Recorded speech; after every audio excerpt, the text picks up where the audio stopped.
It is. So, obviously it's not possible to teach you Taiji in an hour, or actually less than an hour we have. So instead I'm gonna take this time to introduce Taiji as a concept to you, so you can understand what Taiji is about, so that if in the future you wish to do Taiji, you'll be armed with correct knowledge to know what to expect. And also, there's a lot of there's good Taiji, there's bad Taiji, there's fake Taiji. Without knowing what it is, it's very easy to fall prey to charlatans. So that will be the main purpose of today's workshop. Alright, so which means the most obvious question would be, what is Taiji? You guys have any ideas? What's Taiji? Yes? Martial arts. It's martial arts, okay. Martial arts for the mind and the body. The mind and body, good. Anything else? I don't think it's really a focus on fighting, it's more meditation in a way. Okay. Anything else? Yes? Isn't it supposed to be more defensive than offensive? More defensive, alright. Alright, so you guys all have some idea what Taiji is. Otherwise, it wouldn't start up to the workshop, right? So let's first look at the dictionary definition, which is a Chinese system of slow, meditative, physical exercise designed for relaxation, balance, and health. Now, what this definition is not completely wrong, it is only partially correct. Okay, what people often don't realize, especially nowadays, because if you look at all those documentaries and videos, there's all these old people in the park in China, groups doing Taiji. So naturally, they think it's a physical exercise designed for health and all that. But what people forget that originally, Taiji was actually invented as a form of martial art. The relaxing, balance, health, those were a byproduct that people later on discovered. But because of today's world where people don't punch you out in the face anymore, at least not in China, it has migrated into a more health purpose exercise. But a couple hundred years ago, Taiji was actually a very clear form of martial art. Alright, so next, to briefly look at my credentials. Just like writing an assignment, you have to kind of know where you got information from, right? So it's important for you to know where you got these ideas of Taiji from. So I started doing martial art when I was 11, 1994, kind of old now. It was my father. And then from 97 to 2006, I took part in all the national tournaments in South Africa for Chinese martial arts, and I won gold medals in them. In 2001, I represented South Africa to USA Orlando, and then for international competition, I got 5 gold and 5 silver. And after that, after 2006, I stopped competing because of college and work and all of that.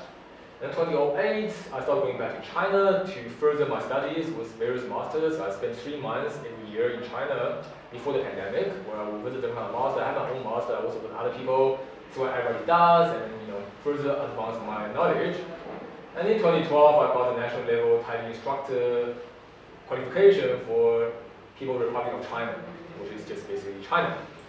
Now, with all of that said, right, these things actually don't mean anything. They're just there to make it look good or formal. In actuality, Chinese martial art, unlike Japanese martial art, is very hard to measure with papers and qualification. It doesn't actually have a very clear system. So ultimately, among ourselves, we measure each other by the touch of hand, not by looking at paper. But they're always good to have for people who are not part of the community. Alright, with that out of the way, so these are some pictures of this master was 97-year-old when I visited him back in 2008. And here's my own Taiji master that I still see him yearly until the pandemic, and after that I haven't managed to go back. Okay, and the next point is that hard things break and soft things prevail. The hardest natural substance in this world is what? Diamond, right? Yet diamond can be broken, it can be cut into crystal stones to put on rings. But anything that is hard, no matter how hard, it can be broken. But according to Lao Tzu, water is something that can't be broken. Obviously, that's not true from a scientific perspective. We have to bear in mind that 500 BC didn't have modern science, they don't actually understand water molecules and all of that. But from what they can observe, water is something that's very soft. It doesn't fight per se, or doesn't resist, but it doesn't break either. No matter what you treat to water, it just takes on that shape and stays water. You can take a sword, you can cut wood, you can cut metal, you can't cut water, you cut it, it comes back. So to Lao Tzu, that is very, very important, and therefore he eventually comes to a conclusion that the best qualities are that of water. And he sees that even in human interaction, if you can have the quality of water, that you are not in conflict, you are not aggressive, but also you are not yielding in the traditional sense. You still always maintain yourself. Water is always water, it doesn't become something else, unless if you froze it. But again, they don't have modern science back then. But if you have the quality of the water, then you are in a better situation in society. And the last point, the only thing that you can control is yourself. What that means is, let me give you an example. If I swear at you, you'll be upset, right? But if I swear at you in a foreign language that you don't understand, would you still be upset? No, why? You won't understand. Hey? You won't understand. Yeah, so what actually makes you upset is not what I do. It's what you perceive I do. It's the meaning of the words. Exactly. So, a lot of the conflict we have in society and whatnot is actually the control is in you. You can't tell someone, well, you can't control someone not to swear at you, but you can control yourself to not be affected by that action. Obviously, it's different if somebody comes out and punch you in the face, right? So we're not talking about physical harm, but anything that's besides physical harm, people can't actually harm you unless you willingly allow them to harm you. So you have to give them control for them to control you. And that's a very important point, both in Lao Tzu's philosophy as well as in Taiji, which we'll get on in just a bit. So that encapsulates the rough idea of what the philosophy is and how that sort of will later be reflected in the Taiji martial art that we're going to talk about today.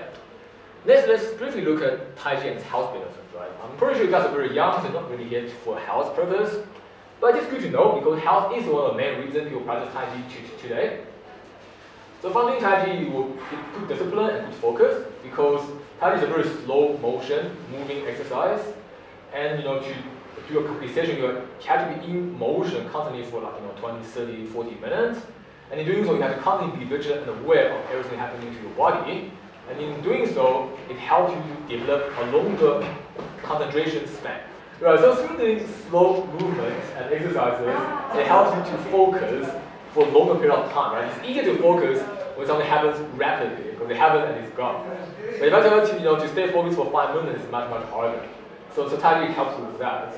And secondly, it's slow and relaxed movement, which will teach you balance and body control. Obviously, you will always have some degree of body control and balance, otherwise you wouldn't be able to walk around. But you see, when you're doing things in a regular speed, momentum does most of the work, right? For example, when you're walking, you're controlling a certain muscle on your body, but you're also using momentum, and you don't really think about it. But if I tell you to totally slow down your walk, pick up your feet, and slowly pace it forward without just dropping it, suddenly you have to be aware of a lot more that's going on in your body. How do you distribute your balance on the one leg that you're balancing on? Where do you lean your spine? How well can you control your leg in mid-air? All of those suddenly become more important. So by slowing the movement down, you are forced to be more tuned in to your body and muscles that you otherwise don't really think about. So in a sense, by slowing movements down, you are training more body awareness. The next thing is slow breathing, right? So when you're doing this Taiji, naturally breathing has to be as slow as possible. It's not like those fast exercises where you breathe rapidly. And in doing so, it will slow down your mind and give you a more peaceful mindset. Even if you're just sitting here, if you suddenly speed up your breathing pattern, your mind will also get more anxious and you'll eventually find it hard to concentrate. Vice versa, even in a very stressful situation, if you can control your breathing pattern to be slow and prolonged, then your mind will actually be calmer. So even if you are in a dangerous or stressful situation, controlling breathing effectively will allow you to handle your situation much better. Because if your mind is anxious, you can't make the clear or the correct decision in the heat of the moment.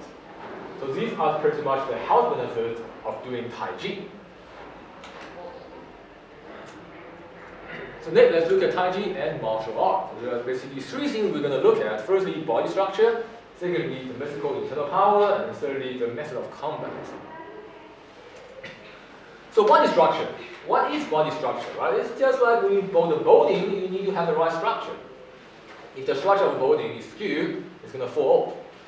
However, with humans, it's a bit more complicated. We have more articulations in our joints, and our body is not exactly a square or a rectangle, so having the correct structure is much harder. However, the principles are the same. We still want the most ideal weight distribution, we want the most ideal stress distribution, and have the most ideal supporting structure.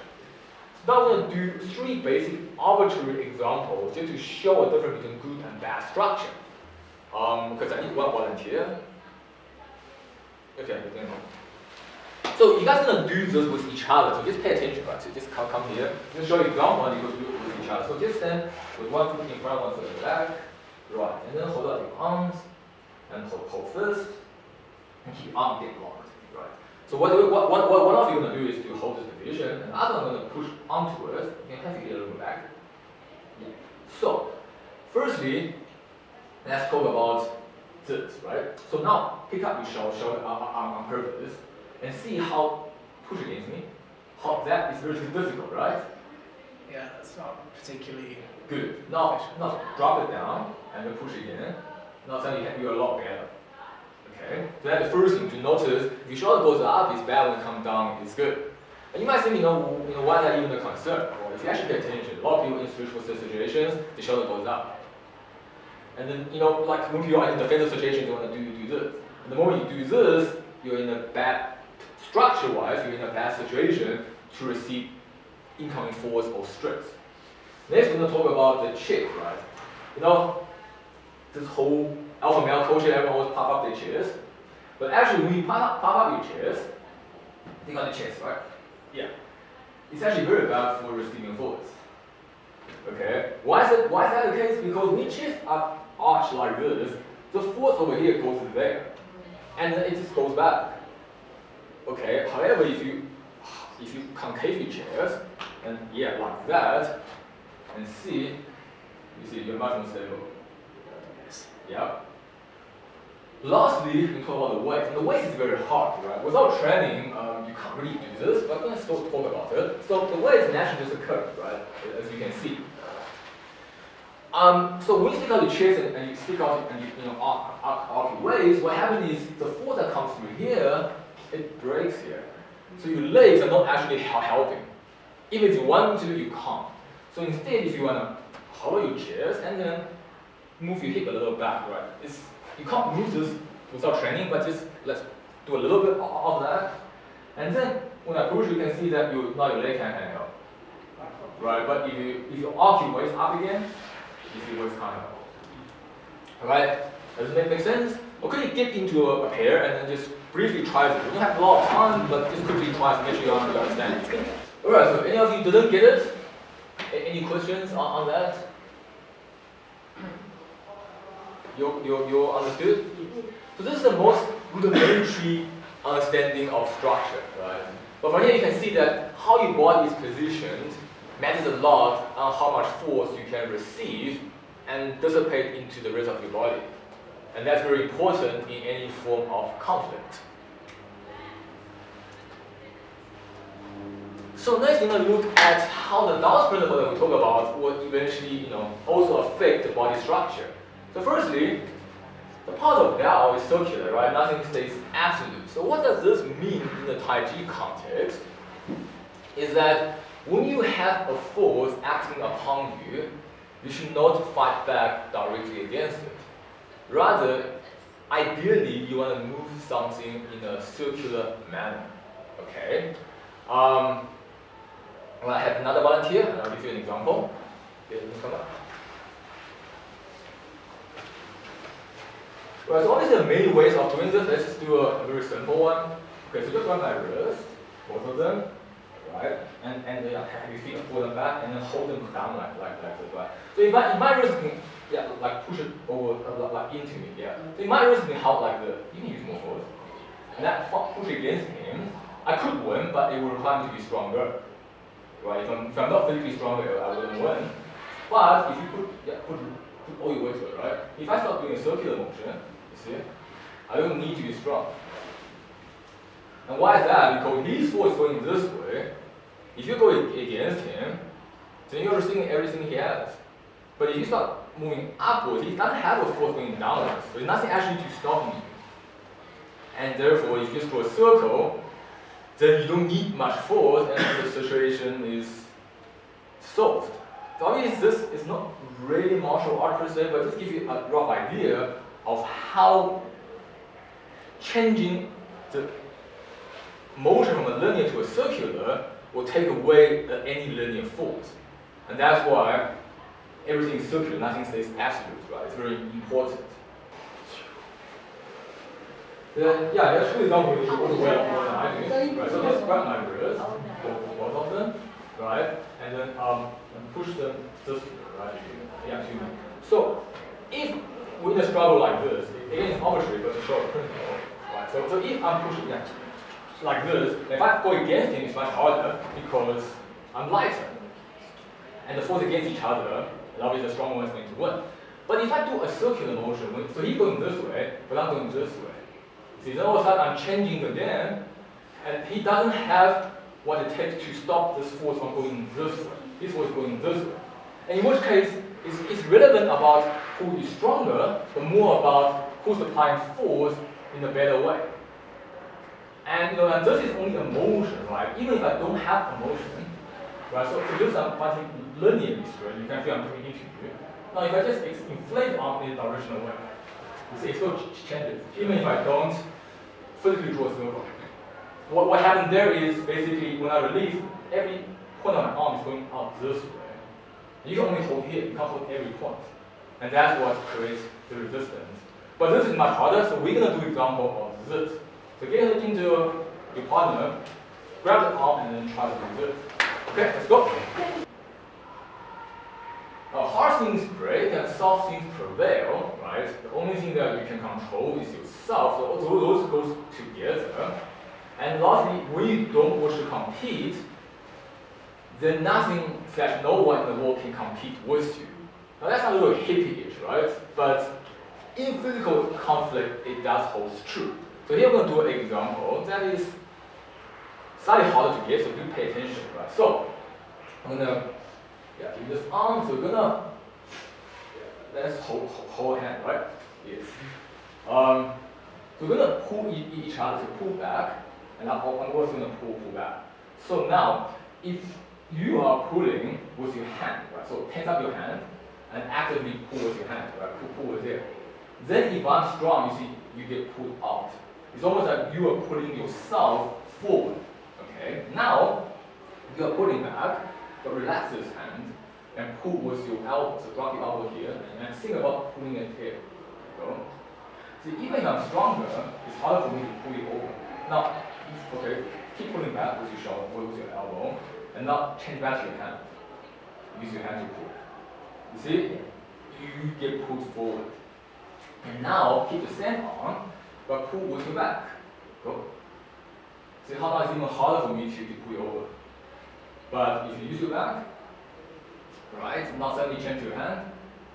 You see what happens? Now, why is this the case? Right? Because Newton's third law, which is action is a reaction. When his action happens here, then at the same time he's pulling me that way, he's also pulling himself this way. Okay, force goes both ways. So if I'm stronger than him, then he's gonna pull himself towards me. It's just like if you pull against a hand on the wall doesn't move, you get pulled to a wall. So in that case, whoever's stronger is going to win. But if I'm pulling him here, but he's pulling me there, he's not giving me a handle to pull him. Which is why it's much harder to affect his center of balance than if he's actually giving me the handle, which is this. Alright, so do you understand this now? Obviously, this is a very oversimplified example, right? But eventually the idea that in Taichi, everything you do, on the contact point, you're always soft. By soft, I don't mean flimsy, but I mean there's no force acting against the person. And you always act against the person using a force from somewhere else. And in doing so, you never give your handle to that guy, and therefore you can't control your center of mass. Okay, next we'll get the big question, right? Like, what is qi? Because obviously, just now people were mentioning about this called energy. So, what do you guys know about qi? Anything? Like an energy Like energy. Like an internal sort of energy that. Yes, it's almost like the Force in Star Wars, right? Yes. Yeah, actually George Lucas did take this idea when he was developing the original Star Wars, which is why the one character is called Qui-Gon Jinn. Right? Qui-Gon was his self-pronunciation of Qigong, which is the Qi practice. However, About 2 or 3 more minutes, okay? Oh, Not alright. much long. however, so really with the bad news, there are no mental energy in this world. Okay, what we say as qi in China, it was just a misunderstanding of other biomechanical laws that we didn't understand at the time.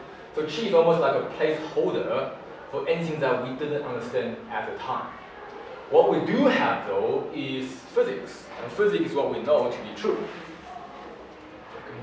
And so in a nutshell, how do you break through a locked door, right? Would you punch with your hand or would you use your body? Your body. Why do you use your body? Your body has greater mass. Exactly, right? Why have body mass? So that's all it is. Taiji is all about how to use more mass, more of your body mass in any singular given situation. That's essentially all it is. So I need another volunteer. Okay. So first we're going to talk about the opening and the closing of joints. That's the first thing that is important in Taiji. In closing and opening of the joints, we change the way the body structures and therefore change the way it functions. The most simple example would be, if you stand here, so you put it against my wrist, put it against my elbow, and push, right? Push inwards. Yeah. Okay, so now now I basically put my shoulder in a very awkward position. The shoulder is not meant to function in this angle. It's like a bad angle. So if I want to push against him, it's very, very hard because this angle is there, right? No matter how much force my body is trying to use, it doesn't translate into the arm. And when I do so, I'm actually very stressed here. So keep pushing. But if I change the shoulder by opening the shoulder blade,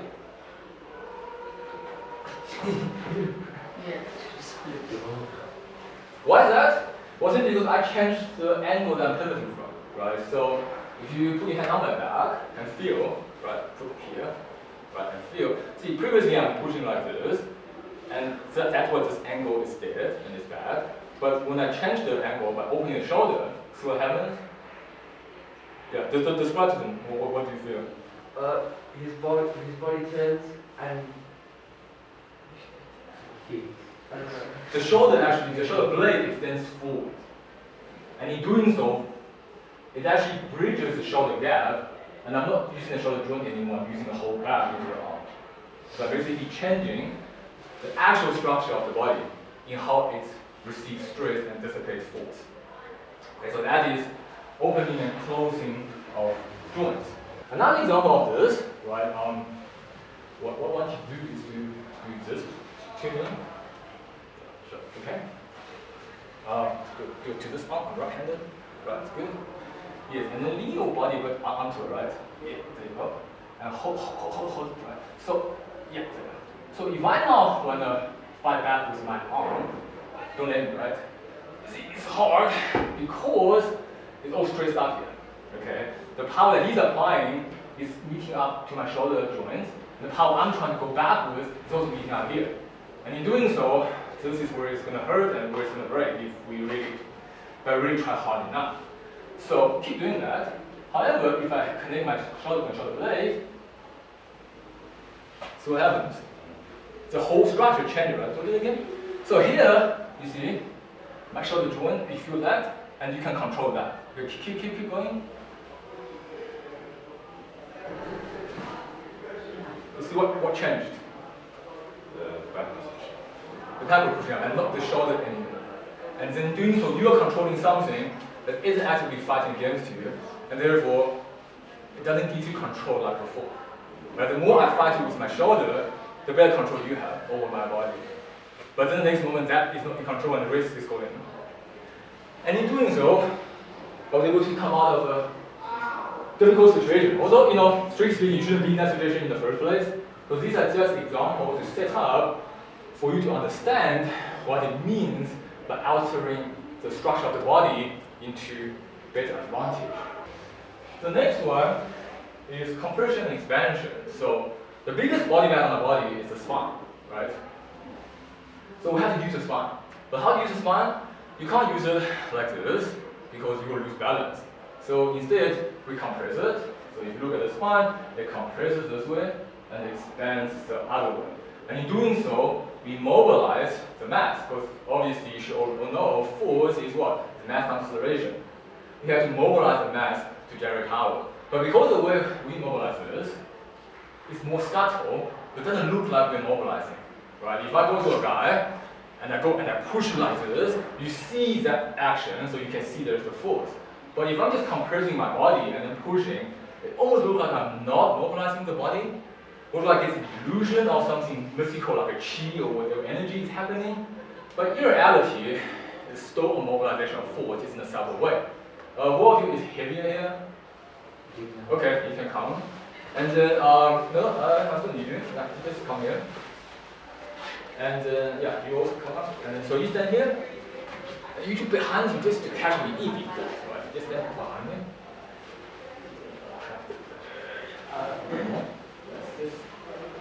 Yeah. So, and have a good sound. So that you are walk and balance. Yeah, step a little back.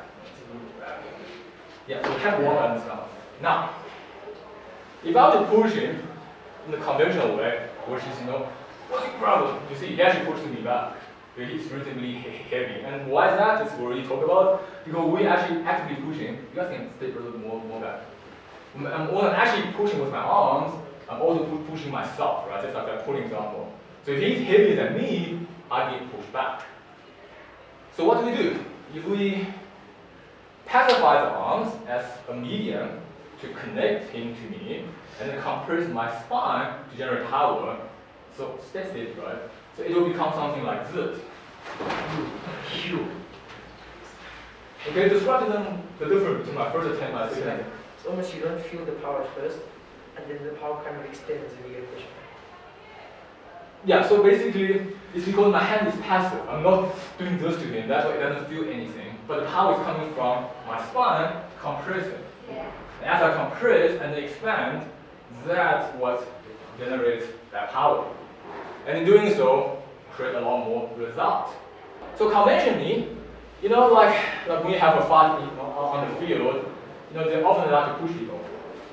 But just like we talked about the pulling example, if I'm pushing with my arm, if he's heavier than me, I'm actually pushing myself back, right? So, especially one of you, if you're going to push him, you'll do something like this, okay?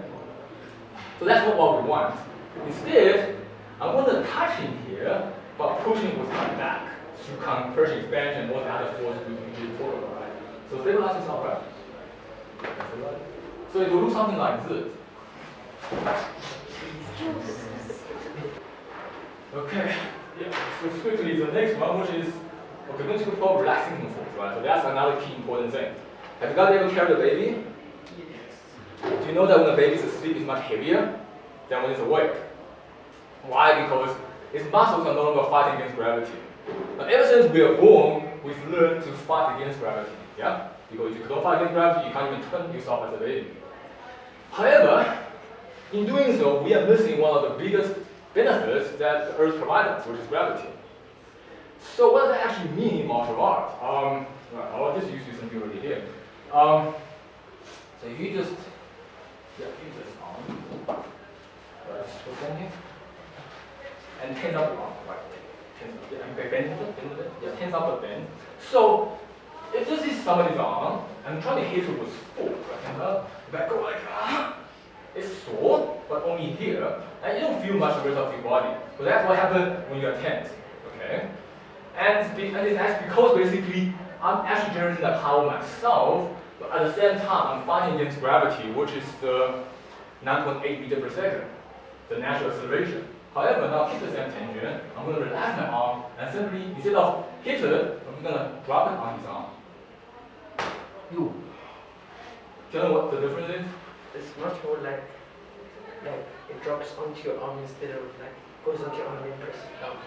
And is it more effective? It's much stronger. It's much stronger. Like you feel the weights in your arm, like the power transfers from his arm onto mine. So did you just literally drop your arm. Yeah. You didn't. No. No force on it. No force. It's just dead weight, right? Yeah. That's just dead weight. So that's relaxed thinking force. So how does that translate into martial arts? Well, I'm not going to get into it. Assuming somebody's trying to take a punch at you, if you just drop your dead weight on his arm, he's not going to feel much for the next few minutes, which will give you the opportunity to defend yourself, or in other words, punch you in the face. Or, assuming that his arm is in a defensive position, instead of trying to punch through the defense, all I have to do is apply dead weight to this. So hold yourself, right? So don't let me move you. Hold yourself. But if I apply dead weight to his arm, you see, that's punching. And you can't resist that because it's so much heavier than if you do that and I try to do this to you. See, this is not as efficient as if I just throw my arm to you. And in doing so, I can stall in time to change. For example, the same example, right? I can do this and punch you there. And because the fact I'm not tense, I can be a lot faster. But it doesn't take away from the heaviness. Right? If I'm still and then you're going to be slower and it might not even be as efficient. So that is the relaxed thinking force. And with all of that add together, then you either have the displacement force or the damaging force. Displacement is when I did to him just now, that's a displacement. Damaging force, right? So I'll give you a brief example. This, put here, tense up. So obviously there's like a pad now. If I tense up and punch him, okay, same problem, right? So what happens, you see, it's like a shock, but you don't feel much, right? Yeah. And from your perspective, I'm actually using a lot of effort, right? I'm paying I'm using a lot of effort. But if I use all the principles together and I just do this, you feel the difference? Yeah. What's the difference? It's much stronger. Much longer. Do you feel the shoulder pad? Yeah. But if I punch you with tension, do you feel the shoulder pad? Why? Because again, when I'm tense here, the force is going both ways. His force is pushing against my hand backwards. But when we relax and using reverse mechanic, it goes right into him. It doesn't come back as much. Okay? Thanks. Well, I guess that's it for today. Any questions? Nothing? So I hope this video has been interesting. Okay? Thanks for coming. Then yeah, I guess you guys have to get on with your school life. Thank you so much. Thank you. Thank you so much.